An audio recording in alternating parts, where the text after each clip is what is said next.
As- Assalamualaikum warahmatullahi wabarakatuh.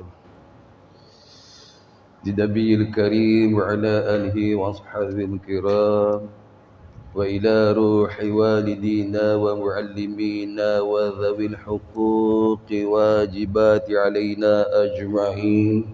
Al-Fatihah. A'udzu billahi minasy syaithanir rajim. Bismillahirrahmanirrahim. Alhamdulillahi rabbil alamin. Ar-Rahmanir-Rahim. Maliki yaumiddin. Iyyaka na'budu wa iyyaka nasta'in. Ihdinas siratal mustaqim. صراط الذين أنعمت عليهم غير المغضوب عليهم ولا الضالين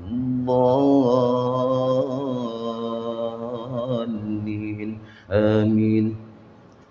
نعوذ بالله السميع العليم من الشيطان الرجيم. بسم الله الرحمن الرحيم.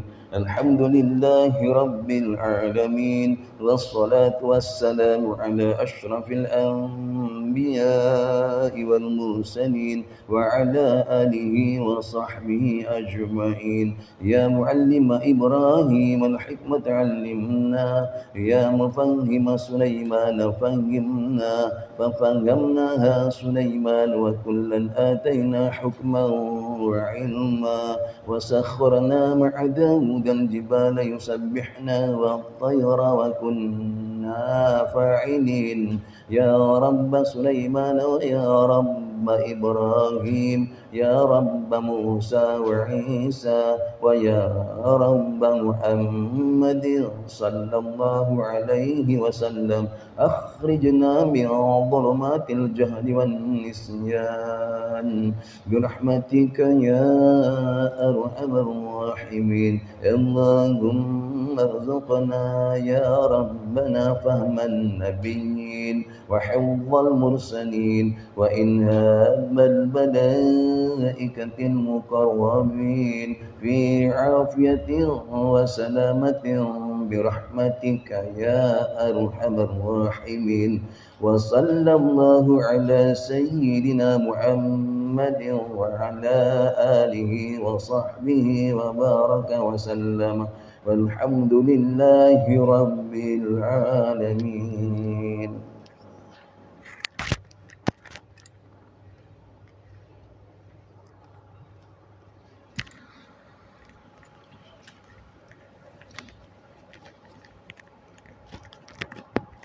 Bismillahirrahmanirrahim. Alhamdulillahi rabbil alamin.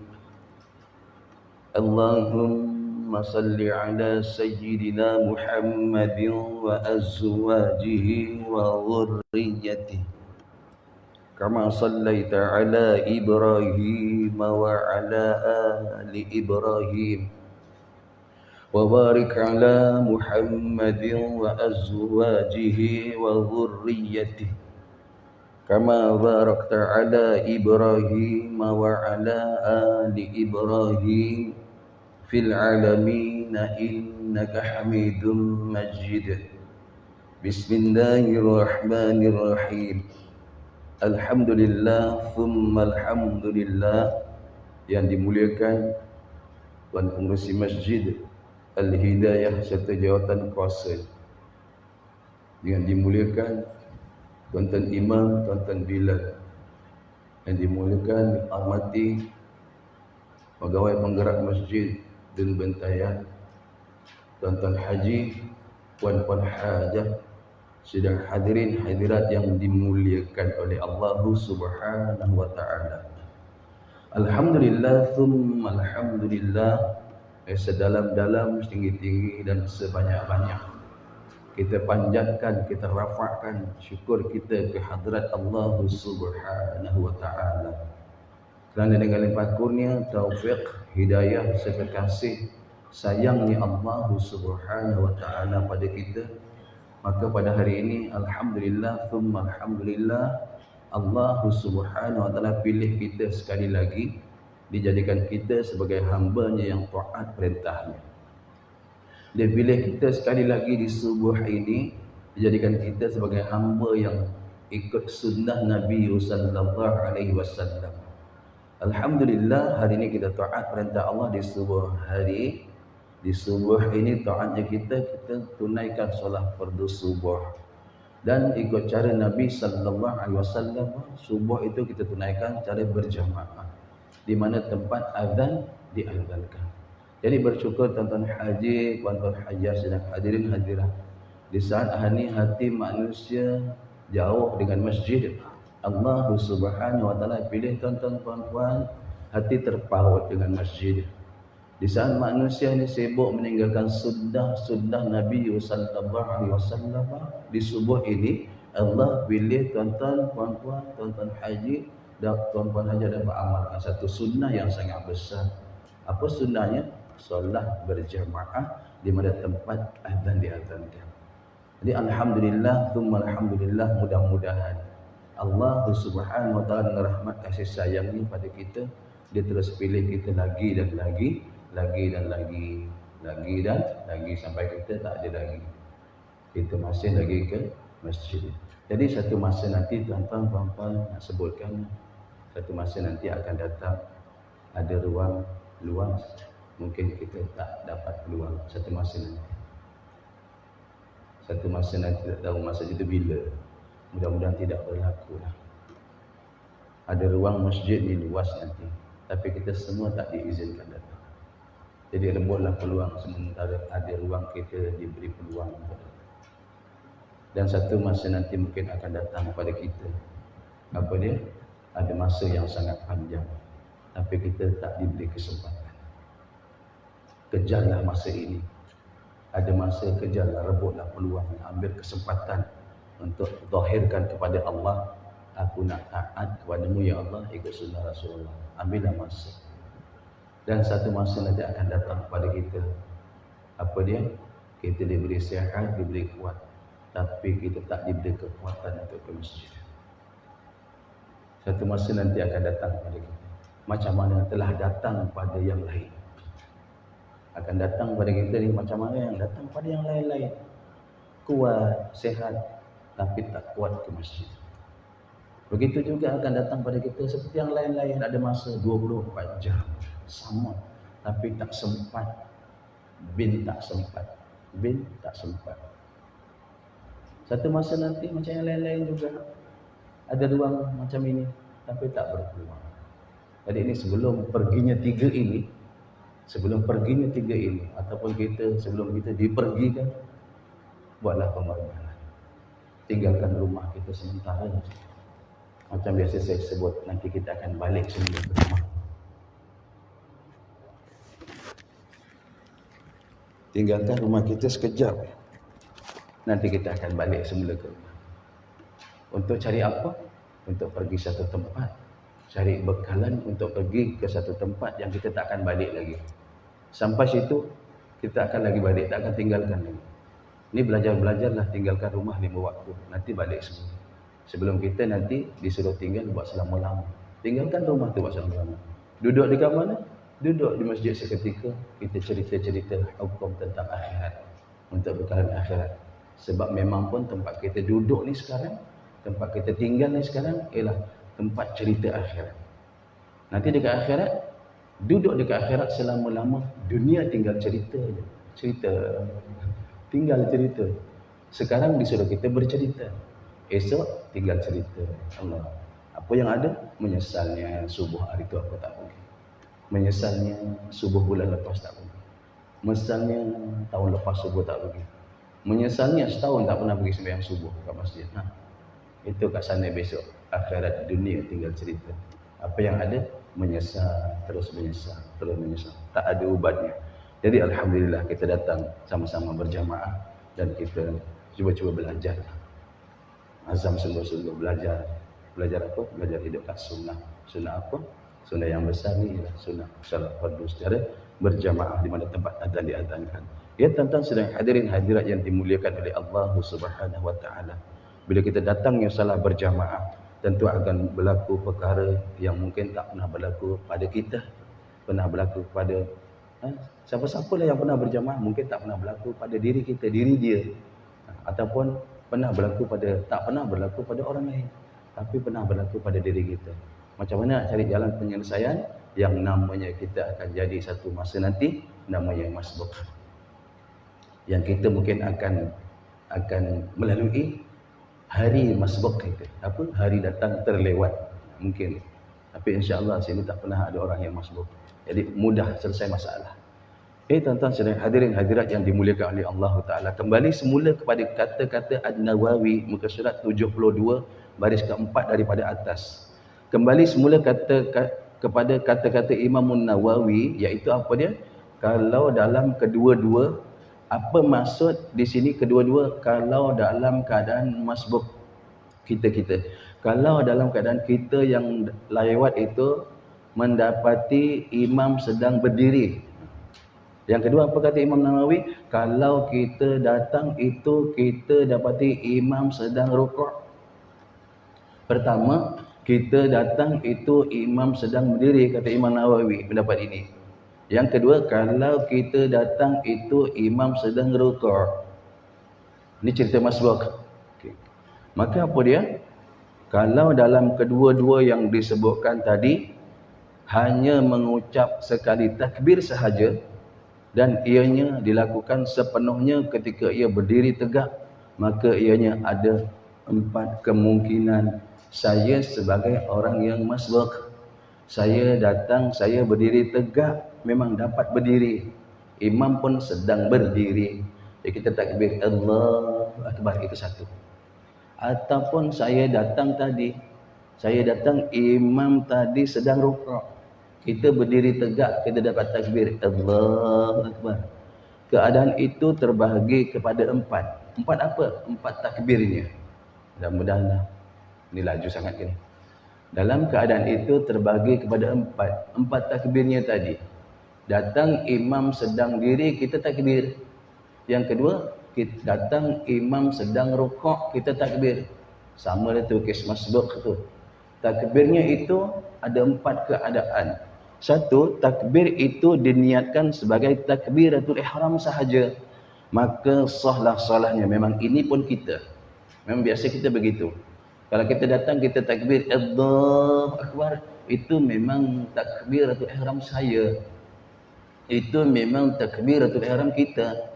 Imam sedang rukuk, selepas takbiratul ihram, wajib kita rukuk. Kalau yang tadi imam sedang berdiri, pada pertama kata Imam Nawawi, yang pertama tadi kalau kita datang imam sedang berdiri, maka takbir ikut apa yang imam buat. Nak cerita takbirnya tu. Yang kedua, kita datang imam sedang rukuk, kita pun bertakbir, nak ceritakan takbirnya itu.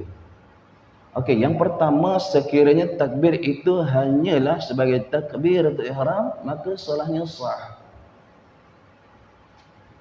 Yang kedua, takbir itu diniatkan sebagai takbir rukuk. Kerana imam rukuk, dia pun takbir, diistilahkan takbir itu sebagai intiqal. Itu takbiratul ihram.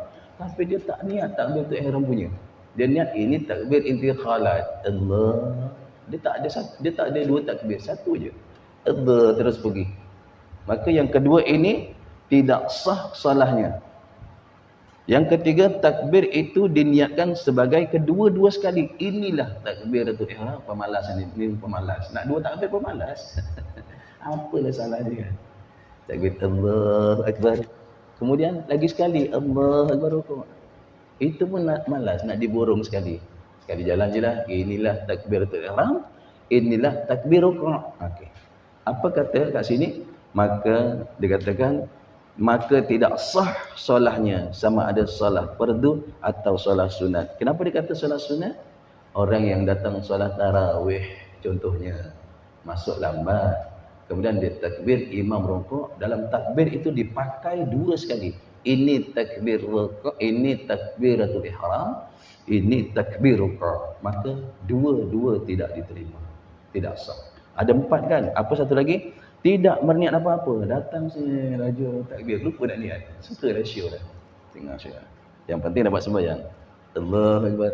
Lupa nak niat. Maka Tak sah. Jadi satu saja yang sah. Apa? Datang takbir yang pertama itu niatkan inilah takbiratul ihram. Sah. Kalau yang kedua, niatkan takbiratul ihram tidak. Dia niatkan ini takbir ke rukuk, tak sah. Yang ketiga, diburung dua-dua sekali. Satu takbir, diburung. Ini takbiratul ihram, ini takbiratul rukuk, tak sah. Yang ketiga, terus tak niat. Tak tahu kenapa ya. Ini seronok kan. Jadi, Allah. Dah sembahyang, baru ingat. Oh, tadi tak niat. Siapa yang dia datang ragu dalam sembahyang. Rakaat kedua pun, subuh. Dia ragu datang. Tadi takbir aku niat tak? Batal. Dia ragu datang tu, sembahyang dia batal. Okay. Dia datang sembahyang, dia ragu. Tadi takbir itu ihram ke tidak? Sembahyang dia batal. Sebab dia bermula daripada tak ada. Okay. Tadi kalau kat rumah dah wudu. Dari mana wudu? Tak tahu dia apa hal kat jalan, tak tahu entah melepas ke terlepas ke dalam sembahyang. Tadi wudu ke tak? Itu tak apa. Tadi dah wudu. Apa pendapat berikutnya? Ini tuan-tuan, orang yang masbuk jaga-jaga datang pastikan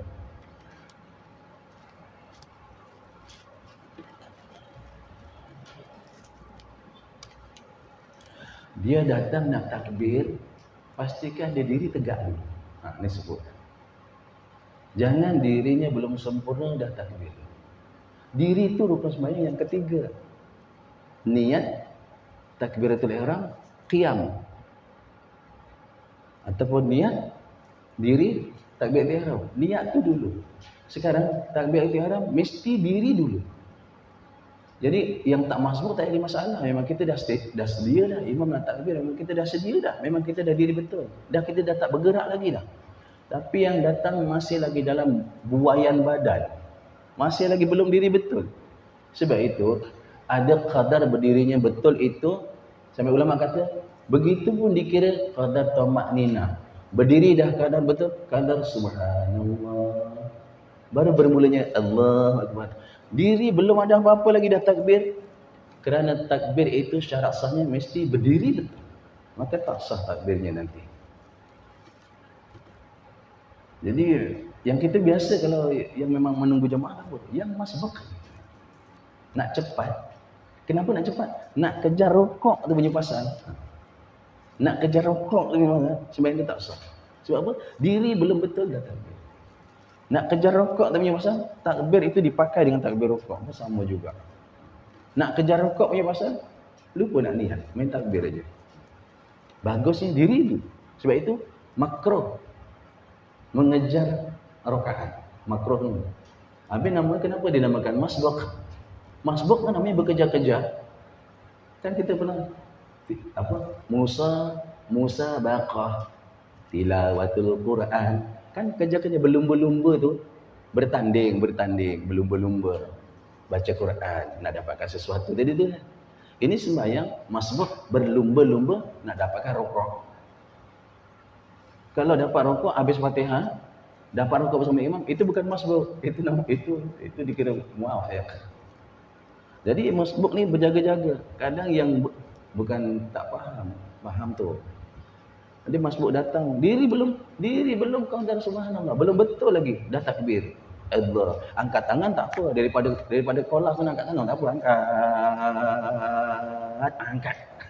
Sampai sini tegak Allah Akbar tak apa. Angkat tangan daripada lepas wuduk terus. Ini nak kejar angkat. Allah Akbar tak apa. Yang Allah Akbarnya itu kena diri betul. Angkat tangan sana, tak apa. Daripada lepas wuduk pakai selipar kan. Angkat tangan, sebelah ambil selipar kita taruh. Tak apa. Dia nak angkat tangan, enggak sah. Sana kan, itu sunnah. Takbirnya tu, Allahu Akbar itu. Ni kadang-kadang diambil cuai bagi orang masbuk. Berikutnya, penyusun Al-Mahadzab nama kitab. Ash-Shirazi, penyusun kitab Al-Mahadzab.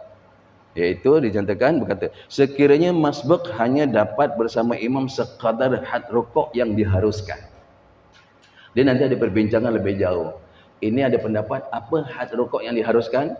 Pendapat ini mengatakan asal dapat rukuk tangan dah jejak lutut sama imam dah cukup. Itu had rukuk yang diharuskan. Dia takbir sempurnalah tadi, takbir betul. Kemudian tangan dia jejak lutut mana dah sempurna. Itu had rukuk yang diharuskan. Kita ada syarat lain. Pendapat yang ni cukuplah, asal dia rukuk dah cukuplah. Maka dia dapat rakaat. Ada pendapat lagi, dalam rukuk dihalusi lagi. Kerana rukuk ada rukun yang tersendiri. Rukun apa? Rukuk serta tumakninah. Jadi dia mesti dapat rukuk bersama imam qadar tumakninah. Kerana rukuk tu ada rukun sendiri, rukun dia. Syarat sah dia, minta maaf. Syarat sah rukuk mesti tumakninah. Jadi siapa yang dia baru nak rukuk, masbuk tadi, dia takbir dah betul. Diri dah betul dah. Takbir dah betul. Dia rukuk saja jatuh je tangan ke lutut, imam pun sami Allah. Mana tumakninah dia? Tumakninah dia tak ada berserta imam, maka rukuk dia tidak dipakai. Rukuk dia tak dipakai. Kerana apa? Rukuk tak sama qadar dengan tumakninah imam itu. Di sini cukuplah diharuskan apa? Cukup letak tangan. Allahu Akbar. Letak tangan lutut, sana imam naik pun tak apa. Pendapat yang ini, mana itu rukuk yang diharuskan. Maka ia sudah dikira mendapat rakaat juga. Pendapat ni ya. Okey, pendapat ni. Nanti kita jumpa yang sana pula macam mana. Siapa-siapa yang masbuk, dia takbiratul ihram sempurna, kemudian dia dapat rukuk sekadar had rukuk yang diharuskan, cukuplah dia anggota rukuk dia sempurna, tangan dia dah cukuplah pegang lutut, imam pun sami Allah, makna kita yakin ini tak dapat qadar tumakninah. Tapi dalam pendapat yang ini dikira juga rakaat itu sebagai rakaat dia. Pendapat yang lagi jumhurnya, pendapat yang kuat, yang aujah ialah orang ini tak dapat rakaat.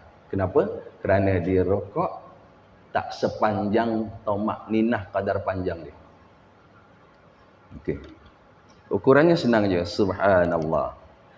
Jika tidak, maka ia dikira tidak mendapat rakaat. Yang ini kita cuba kita selusuri yang ini dulu. Kalau dia belum sempurna rukuk, tangannya belum sampai ke lutut, maka belum ke had rukuk harus. Yang ini baru tak dikira. Okay. So, kita pun tak pakai yang ni, bukan apa, bukan kita menambil pendapat ni.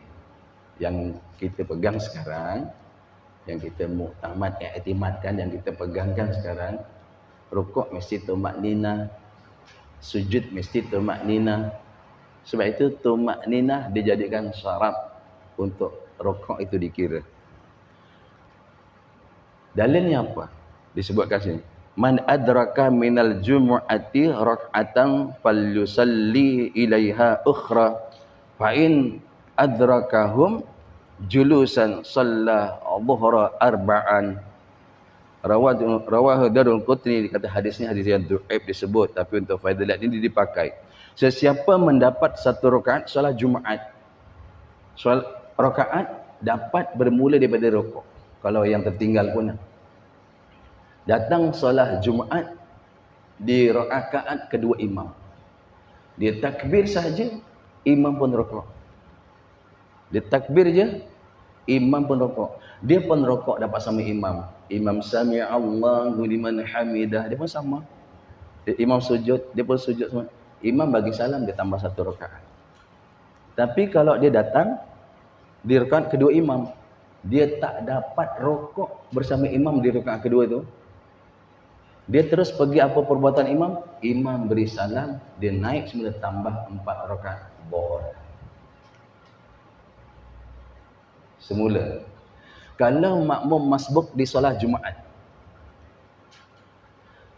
di rakaat kedua imam, dia takbir Allahu Akbar, kemudian dia dapat rukuk bersama imam qadar tumakninah, rakaat kedua imam, maka imam sami Allahu liman hamidah, dia pun sama. Imam sujud, dia sujud, imam antara dua sujud, dia antara imam sujud kedua, sujud dia sujud kedua, imam tahiyat, dia bertahiyat, kemudian imam bagi salam, dia naik tambah satu saja.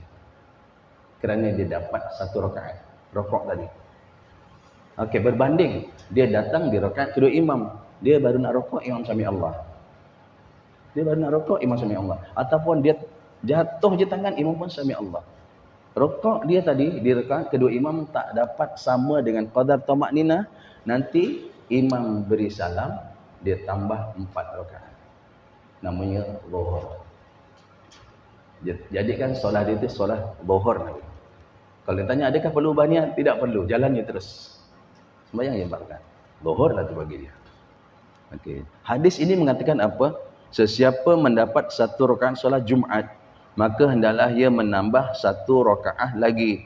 Tetapi jika ia mendapati mereka sedang duduk, datang pula imam dah duduk di rakaat yang kedua, maka hendaklah ia meneruskan solat itu dengan solat zuhur 4 rakaat. Wallahu a'lam. Berikutnya, musannif penyusun kitab ni menambah apa?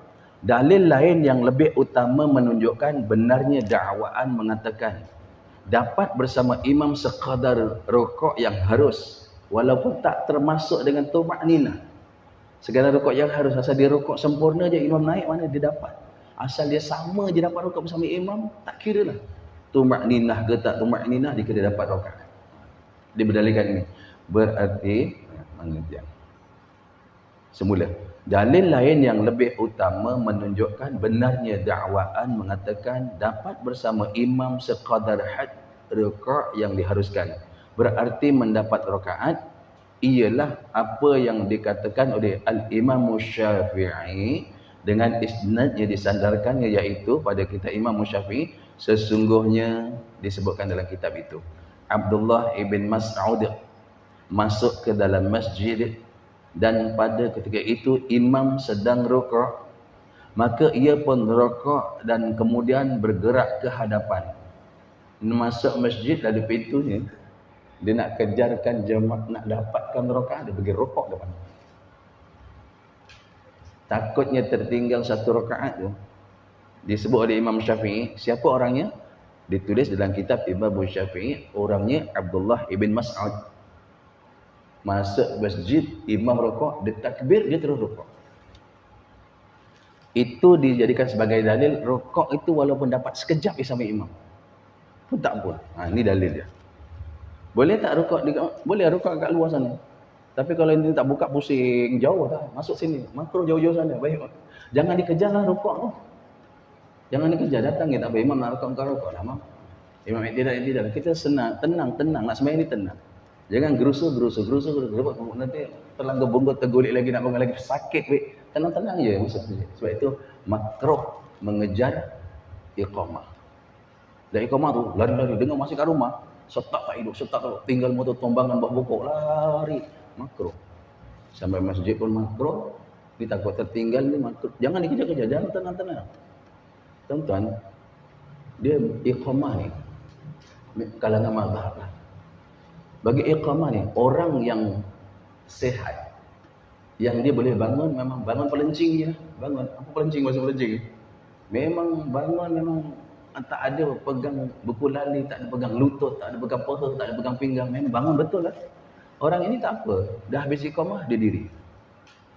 Kalau dia rasa dia tak kuat, bangun kelelak-kelelet, kau dia melaku dah lah. Dia kelelak-kelelet. Entahlah apa bahasa apa tu. Dia ni imam iqamah diri je. Sebab dia nak jalan tu lambat. Bagi kita ni yang sederhana, imam kata qad qamatis solat. Qad qamatis solat. Imam tak cakap dengarlah telinga, bangunlah sembahyang. Imam tak cakap dengarlah. Imam cuma sebut apa? Imam lah. Bilal. Bila kata apa? Dirikan sembahyang. Masa tu kita diri. Sebab kita okey. Separuh. Satu kita nak ambil yang mana? Dah habis iqamah baru diri, atau mula iqamah kita diri, atau qad qamatis solat kita diri.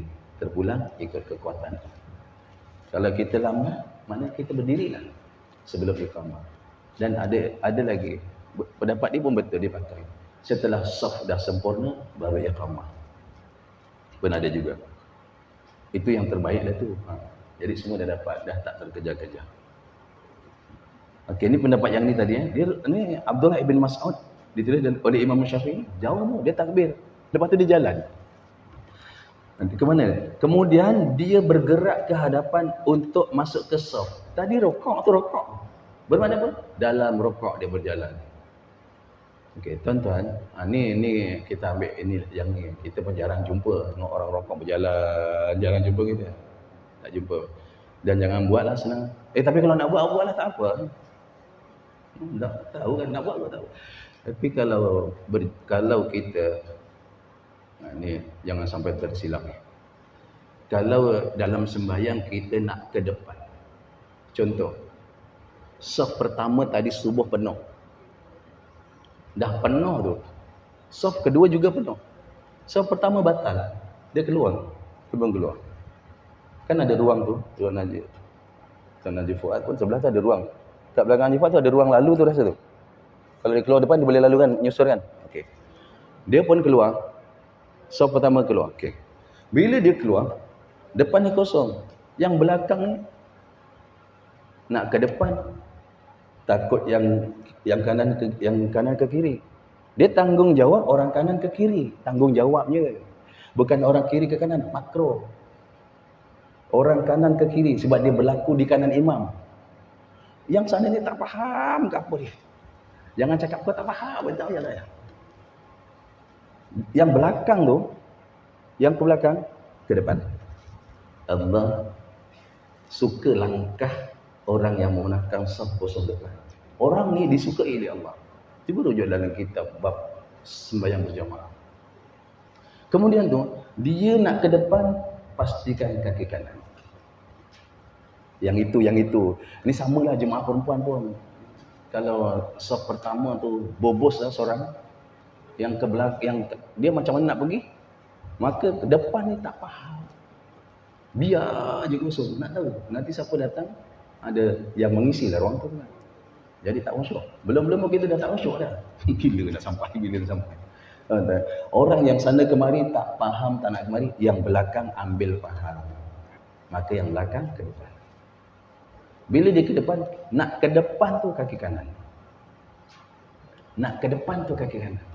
Dia berbeza dengan saf pertama penuh, saf kedua penuh, saf ketiga seorang yang datang. Apa hukum sembahyang berjamaah seorang dalam satu saf? Dia seorang ni. Hukum dia makruh. Apa hukum solat berjamaah sembahyang dalam saf seorang? Hukum dia makruh. Sembahyang dia sah, dia tak dapat fadilat berjamaah. Sebab itu kerana makruh itu sembahyang berjamaah datang seorang. Kalau tak berjamaah, apa dapat? Sah juga sembahyangnya. Double makruh kan? Kemudian seorang ni apa nak buat? Yang ini dia tengok siapa yang faqih, siapa yang fiqh. Siapa kan yang boleh aku ajak dia berjamaah ke belakang. Yang itu tu tadi seorang dia kena duduk tempat saf yang ketiga, bukan duduk. Nanti dia duduk pula situ. Dia diri di saf ketiga. Dia boleh diri di orang kedua. Dia jelas tak agaknya? Pergi ke saf ketiga, diri di belakang orang kedua.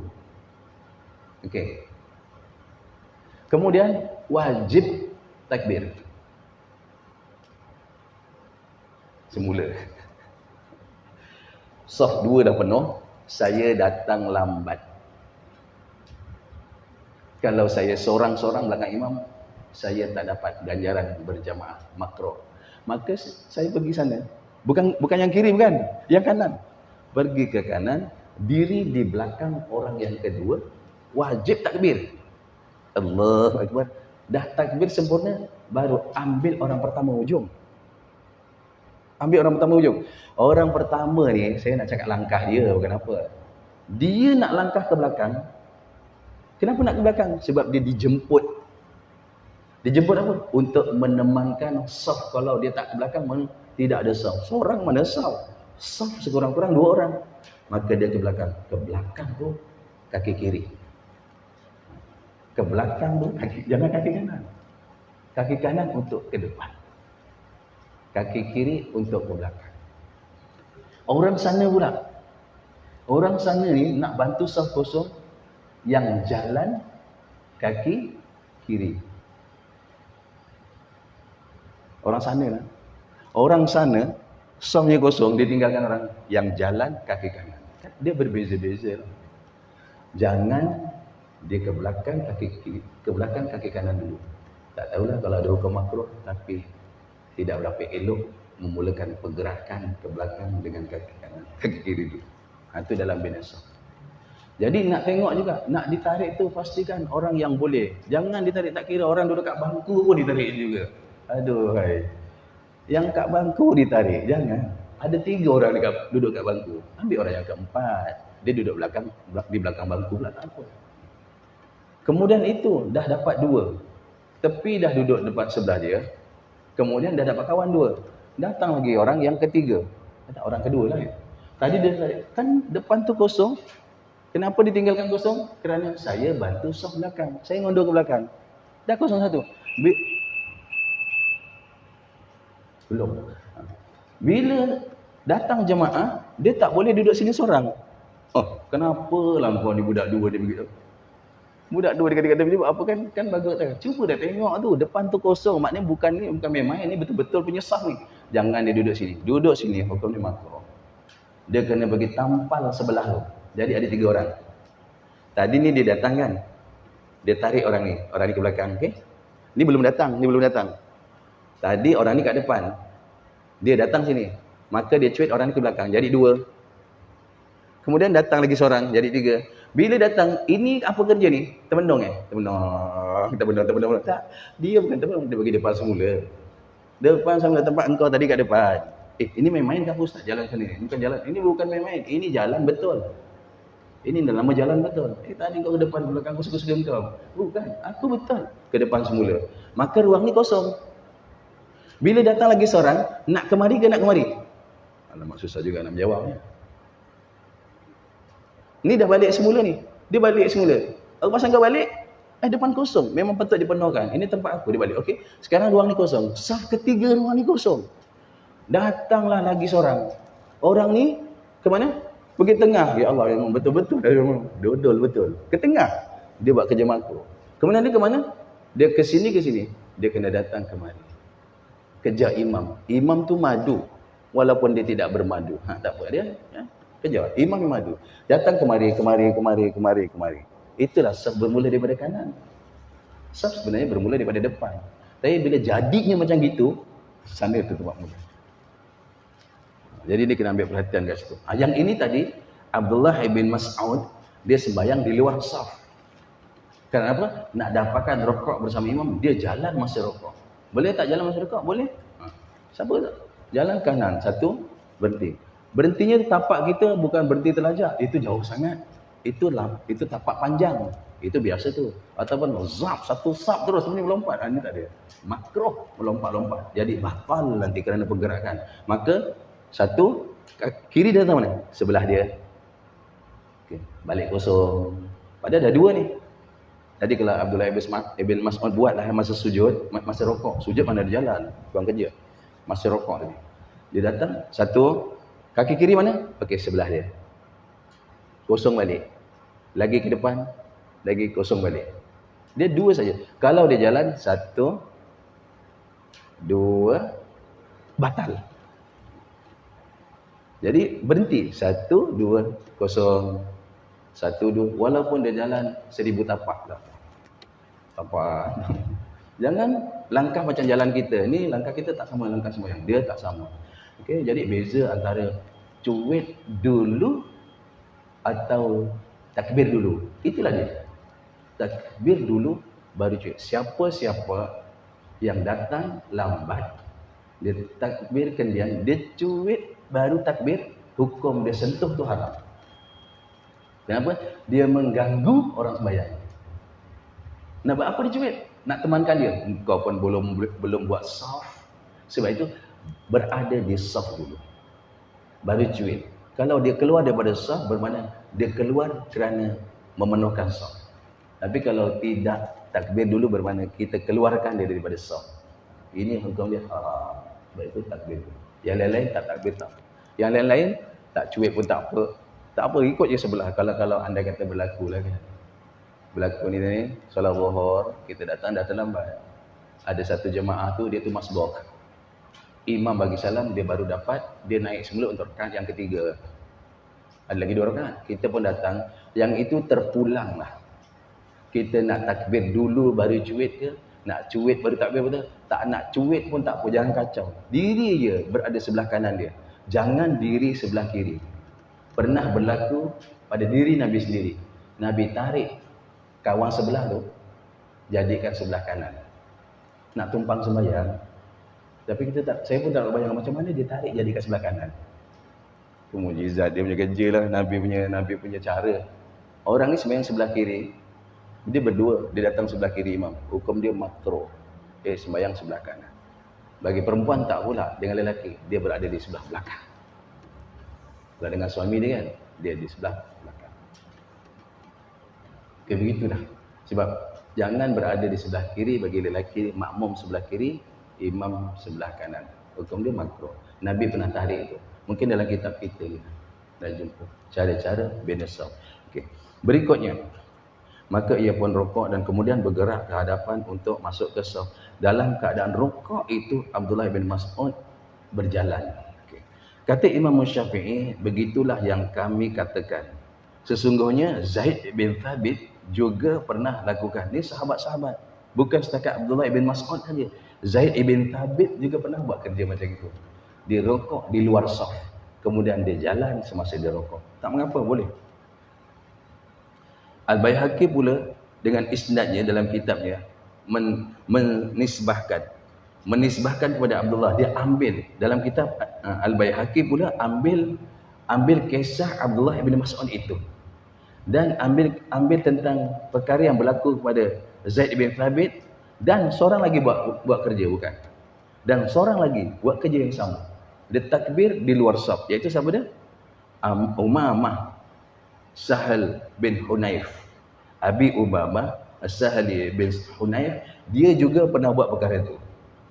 Kemudian mengatakan, dan telah diriwayatkan kepada kami mengenai perkara itu daripada Abu Bakar Siddiq dan Abdullah bin Zubair. Telah sampai kepada kita cerita ini berhubung tentang orang yang takbir di luar saf. Dia rokok, kemudian dia jalan ketika dia rokok untuk masuk ke dalam saf. Berikutnya, dan yang semakna dengannya ialah hadis Abu Bakrah. Sayyidina Abu Bakar sendiri, sesungguhnya ia telah masuk ke dalam masjid. Ini berlaku pada diri Sayyiduna Abu Bakrin Siddiq sendiri masa dia masuk ke dalam masjid. Dan pada ketika itu Nabi sallallahu alaihi wasallam sedang rukuk, maka Abu Bakrah pun rukuk tanpa masuk ke dalam saf terlebih dahulu. Kenapa? Nak kejarkan kerana bila dapat rukuk dapat rakaat. Bila dapat rukuk dapat rakaat, maka Abu Bakar lah dalam kitab kita, Abu Bakrah ni begitu juga dia buat. Dia rukuk di luar saf, kemudian dia berjalan masuk ke dalam saf bersama para sahabat yang lain. Maknanya dia duduk, dia dapat saf tempat, dia dapat isi ruang yang ada di situ. Tuan-tuan katanya betapa sahabat mementingkan kalau tertinggal satu rakaat. Tuan-tuan, mungkin kitab kita di muka surat 3 atau 4 dulu, tertinggal satu rakaat, sahabat dululah. Engkau siap kau? Lepas sembahyang takziah, mudah-mudahan Allah ampunkan dosa engkau. Tertinggal satu rakaat, seminggu dapat takziah. Main-main. Itu dah. Kalau kita sekarang berapa ramai yang bukan tertinggal satu rakaat, tertinggal sebulan solat fardu berjamaah. Itu nak ucap apa tu? Tak tahulah nak cakap zaman kini ni. Kalau sahabat dulu ambil berat, ucap takziah, tak datang berjamaah ni, lepas ni subuh ni, siapa tadi tak ada? Kita pergi rumah, assalamualaikum, takziah. Engkau ditimpa musibah hari ni. Musibah apa? Tak dapat salat berjamaah. Kena sapu kita. Yang kita datang terus taubat dan salat berjamaah hari ini. Walaupun sekali. Silap-silap Jumaat pun dia tak datang sini. Dia cari tempat lain. Kenapa? Subuh 18 Zulqa'dah ada satu rombongan daripada masjid datang ucap takziah kerana timpa musibah. Sahabat-sahabat dulu kehilangan anak tu pun tak menderitakan hati seperti kehilangan satu fardu tak berjamaah. Tak derita lah. Hati dia tak kecewa hilang anak. Tapi kecewa, deritanya, sangsaranya hati tu tertinggal satu hari, satu waktu salat berjamaah. Sebab itu mereka sangat ucap takziah. Sekarang biasa tak ada apa-apa pun. Tengah ngeteng. Orang dalam Jumaat aja macam tak terasa hati. Apa yang dia buat kat masjid ni? Azan ramai-ramai naik motor. Tak terasa lah. Punya kerasnya hati, ya Allah. Sometimes syukur kita. Kalau kita alif tu, alifah tu maknanya lembut. Al-lafah. Itu lembut. Dan syukur sangat. Kita diberi oleh Allah Ta'ala lembut hati. Sampai disebutkan dalam hadis, di hadis nyatakan apa? Man alifal. Alifah, alif lam fa. Man alifal masjid. Siapa yang hati dia lembut dengan masjid. Maknanya dia masjid utama lah. Ya? Berlembut hati dengan masjid. Alifallahu ta'ala anhu. Nanti Allah berlembut-lembut dengannya. Maknanya buat macam mana? Siapa bermesra-mesra dengan masjid, nanti dan betapa mesranya Allah dengan kita, ya Allah. Ini tentang ini disebut alifah tu. Habis perenggan tu.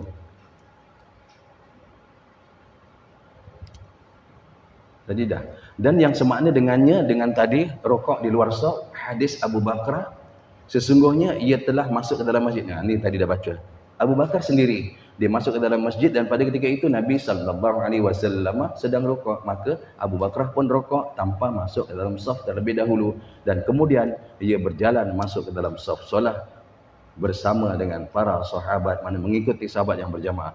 Pada keseluruhannya, semua peristiwa-peristiwa ini menunjukkan bahawa mendapat rakaat dengan sebab mendapat rokok bersama imam cukup, asal dapat rokok je dapat. Kan? Disebut cukup asal dapat rokok saja dapat. Kita baca yang ke bawah. Berkata Imam Syafi'i dan ashab dan sahabat-sahabat fiqh yang lain, jika seseorang masbuk mendapati imam sedang rokok, lantas ia takbiratul ihram dalam keadaan berdiri dan kemudian rokok, sekiranya masbuk itu sempat sampai kepada had rokok yang dikira, cukuplah asal dia rokok ya, sempurna. Dia tak kira subhanallah itu, tak kira tomak ninahnya tu. Yang ini tak kira, asal dapat rokok saja, maka dia dikira rakaat. Sikit lagi. Asyik jatuh ni, nak suruh balik ni. Allah.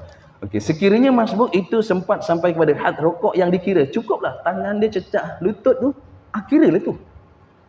Belum sampai ke subhanallah pun, pendapat yang ini kata, dapat rakaat. Sampai mencecah kedua-dua tapak tangan ke lutut, sempurnalah. Tak perlu ada tumakninah yang ini. Sebelum imam bangkit daripada rokok, daripada had rokok yang dikira, maka sebelah je, muka surat 74. Maka ia dikira mendapat satu rakaat. Walaupun rokok tu tak dapat subhanallah pun, tak dapat qadar tumakninah. Okey, kita balik pada ni pula. Apa dia? Penyusun kitab Al-Bayan menambah, disyaratkan syarat nak dapat rakaat, syarat nak dapat rokok tu dikira rakaat. Okey. Apa dia? Disyaratkan masbuk itu mendapat tumakninah dalam rokok. Ini syarat. Kita pegang sangat yang ini. Tadi keharusannya harus asal dapat rokok sudah. Tapi pendapat yang ini, pendapat yang kuat, maknanya apa dia? Disyaratkan masbuk itu mesti mendapat tumakninah dalam rokok sebelum imam bangkit dari had rokok yang dikira. Tuan-tuan kasih Allah Subhanahu Wa Taala, masalah rokok. Jangan nanti kita besok di hari kebangkitan kita kira-kira mana sembahyang aku tak ada, mana sembahyang tak ada. Lupa Nabi sebut dalam hadis apa? Aswa'u. Nabi tak sebut su'u. Kalau su'u tu jahatnya. Tapi ni aswa'u, sejahat-jahat. Su'u buruknya, kau ni buruknya. Tapi Nabi tak sebut buruknya. Nabi sebut aswa'u, seburuk-buruk. Aswa'unna, seburuk-buruk manusia tu seratu solata. Nabi sebut seburuk-buruk manusia ni adalah pencuri dalam sembahyang.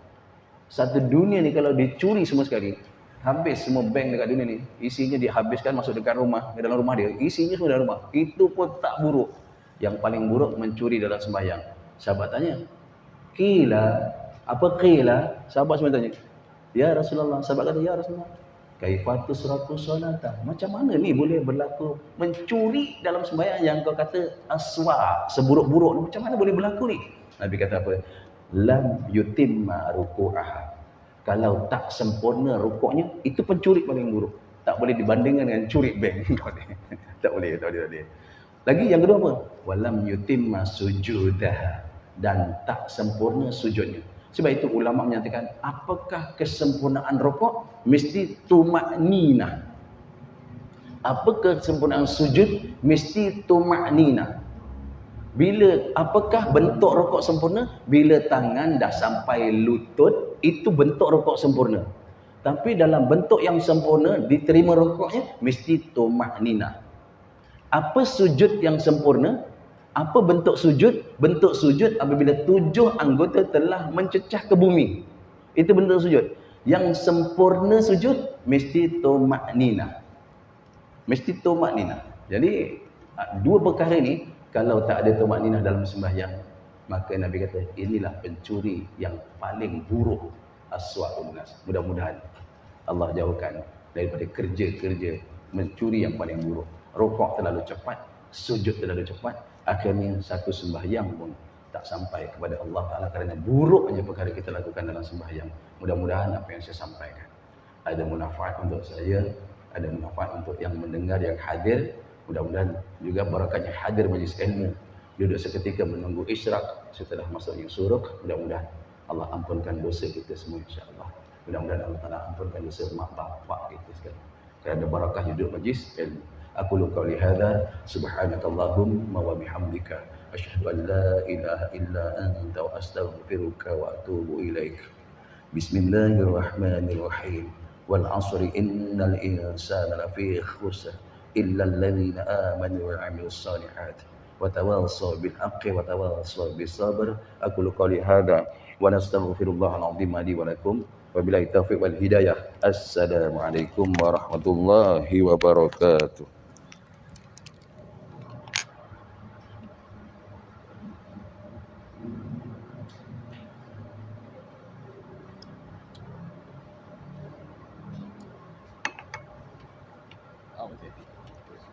Kata je ramai jemaah yang ke buat haji. Ramai jemaah buat haji.